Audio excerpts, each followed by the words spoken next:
ഈ വർഷം കേരളത്തിൽ അതിതീവ്ര മഴയായിരിക്കുമെന്നും വീണ്ടും ഒരു പ്രളയത്തിലേക്ക് തന്നെ ഒരുപക്ഷെ സംസ്ഥാനം പോയേക്കും എന്നെല്ലാമുള്ള മുന്നറിയിപ്പുകൾ ഈ കാലവർഷത്തിന്റെ തുടക്കത്തിൽ തന്നെ ലഭിച്ചിരുന്നു. എന്നാൽ ആ മുന്നറിയിപ്പുകൾക്ക് വിരുദ്ധമായ രൂപത്തിലാണ് കാലവർഷം കേരളത്തിൽ എത്തിയത്. പ്രതീക്ഷിച്ച രൂപത്തിലുള്ള മഴ കേരളത്തിൽ കിട്ടിയില്ല എന്ന് മാത്രമല്ല, കഴിഞ്ഞ വർഷത്തേക്കാൾ കുറവ് മഴയാണ് ലഭിച്ചത്. താരതമ്യേന ശരാശരി കേരളത്തിൽ ലഭിക്കുന്ന കാലവർഷ കണക്കിനേക്കാൾ കുറവ് മഴയാണ് ഇതുവരെ ലഭിച്ചത്.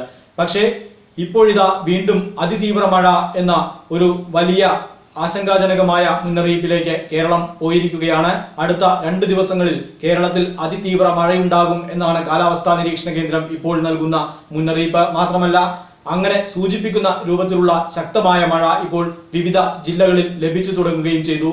തൃശ്ശൂരിൽ നിന്ന് അപ്പുറത്തേക്ക് മധ്യ കേരളം കഴിഞ്ഞാൽ തെക്കൻ കേരളത്തിലേക്ക് എല്ലാ ജില്ലകളിലും അതിശക്തമായ മഴയാണ് ഇപ്പോൾ ലഭിച്ചുകൊണ്ടിരിക്കുന്നത്. കൊച്ചി നഗരം പൂർണ്ണമായി വെള്ളത്തിനടിയിലായി കഴിഞ്ഞു. കളമശ്ശേരി ഭാഗത്ത് റോഡിടിഞ്ഞ് കാറുകളും മറ്റും തകരുന്ന രൂപത്തിൽ അപകടമുണ്ടായി. അങ്ങനെ പല രൂപത്തിലുള്ള വെള്ളപ്പൊക്ക കെടുതികൾ ഇപ്പോൾ പല പ്രദേശത്തു നിന്നും റിപ്പോർട്ട് ചെയ്യപ്പെട്ടുകൊണ്ടിരിക്കുകയാണ്.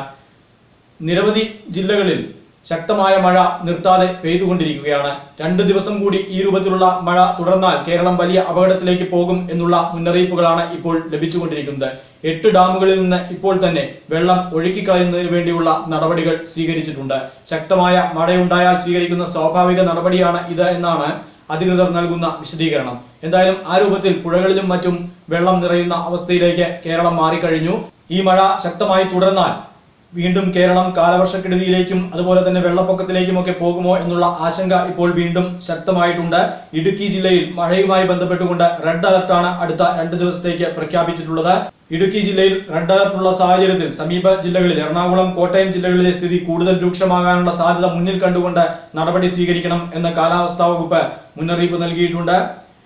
24 മണിക്കൂറിനുള്ളിൽ 205 മില്ലിമീറ്ററിൽ അധികം മഴ ലഭിക്കാനുള്ള സാധ്യത നിലനിൽക്കുന്നുണ്ടെങ്കിലാണ് സാധാരണ റെഡ് അലർട്ട് പ്രഖ്യാപിക്കാറുള്ളത്. മഴയുമായി ബന്ധപ്പെട്ടുകൊണ്ട് ഏറ്റവും ഉയർന്ന മുന്നറിയിപ്പാണിത്.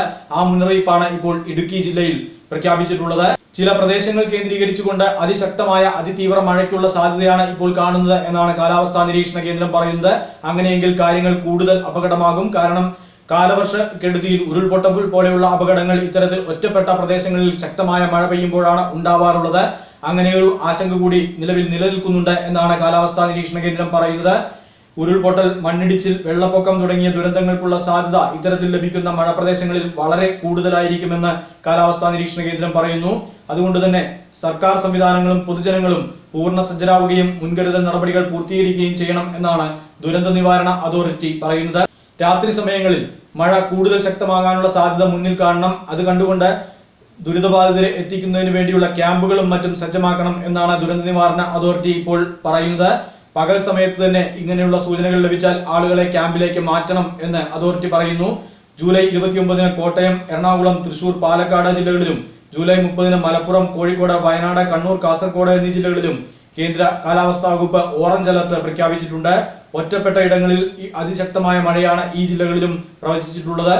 എന്തായാലും വലിയ ആശങ്കാജനകമായ സാഹചര്യമാണ് സംസ്ഥാനത്ത് നിലനിൽക്കുന്നത് എന്നാണ് കാലാവസ്ഥാ നിരീക്ഷണ കേന്ദ്രവും ദുരന്ത നിവാരണ അതോറിറ്റിയും പറയുന്നത്. അതുകൊണ്ട് തന്നെ ജനങ്ങൾ അതീവ ശ്രദ്ധയോടുകൂടി പെരുമാറണം എന്ന് ഇവരെല്ലാം മുന്നറിയിപ്പ് നൽകുന്നു. അതുമായി ബന്ധപ്പെട്ടുകൊണ്ടുള്ള സൂചനകൾ നേരത്തെ പറഞ്ഞതുപോലെ തന്നെ ഇപ്പോൾ ലഭിച്ചു തുടങ്ങി. ശക്തമായ മഴ നിരവധി പ്രദേശങ്ങളിൽ ലഭിക്കുന്നുണ്ട്.